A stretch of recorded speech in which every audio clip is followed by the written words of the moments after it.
Welcome to the Dreadful Deck Tag, a Gothic video response, journey into the macabre and mysterious. Inspired the haunting elegance of Van Helsing and the tragic beauty of Dorian Gray, this tag invites you to explore tarot decks, oracle sets, and witchy tools that evoke the eerie charm of old London. Foggy alleys, candlelit secrets, and characters with monstrous truths await. In this VR experience, we delve into a shadowy archetypes, dark feminine power, Victorian mysticism, and decks that playfully flirt with the dreadful and divine. Join in, create your own version, and tag your favorite creators at #DreadfulTag. Here are the prompts, including additions from Rachele at Amethyst Ascension Tarot and Cortney's original tag video, #TheDreadfulTag. Okay, so here we go. Prompt number 1. Your vampire deck, a deck that consumes most of your time. I chose a deck that requires a deep concentration and constant consultation with its extensive guidebook, as interpreting its messages demands some dedication. Although complex, this tarot deck can lead to very deep layers of understanding. I'm referring to the First Occult Tarot deck by Robert M. Place. I just need to invest a bit more time to this powerful oracle to become more familiar with its language. Prompt number 2, the werewolf deck, a deck whose relationship with has changed. For this prompt, I chose a deck that initially attracted me with its lush artwork. However, its deviation from the standard Rider-Waite-Smith system caused me to set it aside. I am referring to the Jeopardized Tarot by US Game Systems. Over time, and with a bit of patience and renewed interest, I was able to accept its language and fully appreciate the artistry of this wonderful deck. Prompt number 3, a medium deck, a deck that you use to communicate with other realms. The Midnight Oracle is manufactured by Han Yu Bowen. This was my first acquisition of a non-tarot oracle deck. I have yet to consult fully this dark oracle, but upon inspection, I believe it will serve well for spirit and shadow work and self-discovery. I shall seek support and the guidance from colleagues who specialize in this type of job before I engage on this matter. Prompt number 4, the Orphan deck, a deck that you're considering removing from your collection. While there's something very attractive about this deck, I have rarely used it apart from the time that I bought it and interviewed it. It has its own special language for the suits and imagery, requiring memorization and dedication.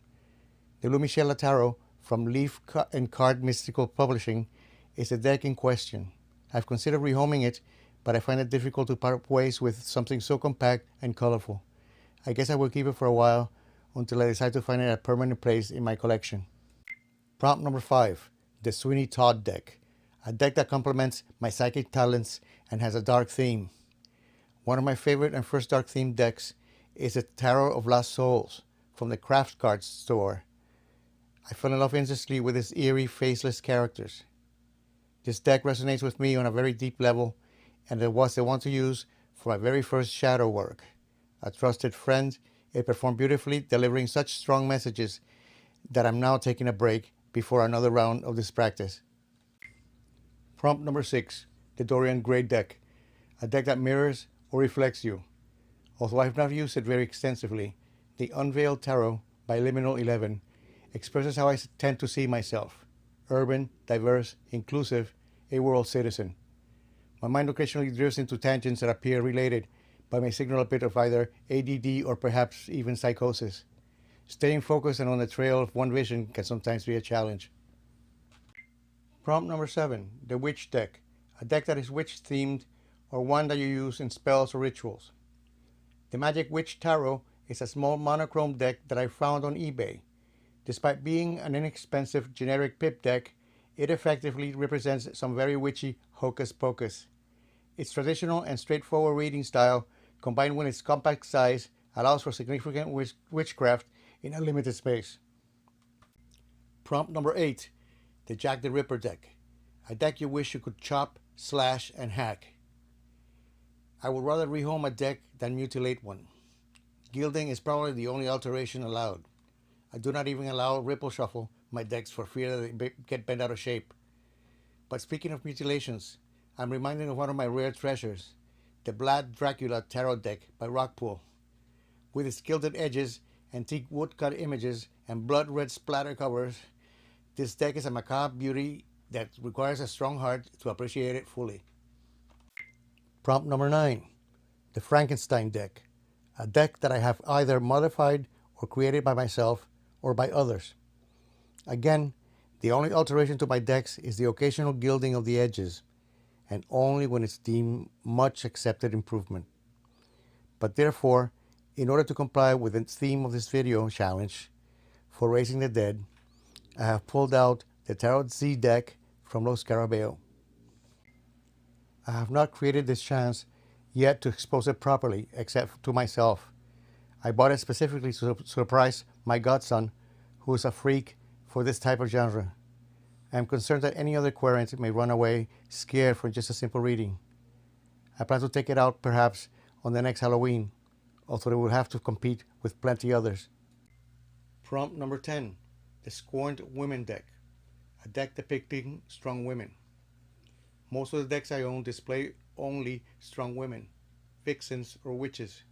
I try to stay away from decks that are not inclusive of sex, race, and color, except for one, Le Tarot Mystique from AGM Urania, licensed to US Games. I bought this deck initially because it is one other than a Marseille in which the language of the cards is French. There was a limited selection to preview online, so I could not judge the entire deck, but the artwork of the cards appeared lavish. It is a deck that explores the divine feminine, and by and large, most of the figures represented on the deck are women. Who knew? The artwork is still exquisite. Dear friends, this constitutes the end of part 1. This video response challenge is to be continued. Check out the Dreadful Dead part 2 for further exploration. If you're curious about the Dreadful Oracle, be sure to check out hashtag Amethyst Ascensions deck walkthrough to be found here on the YouTube.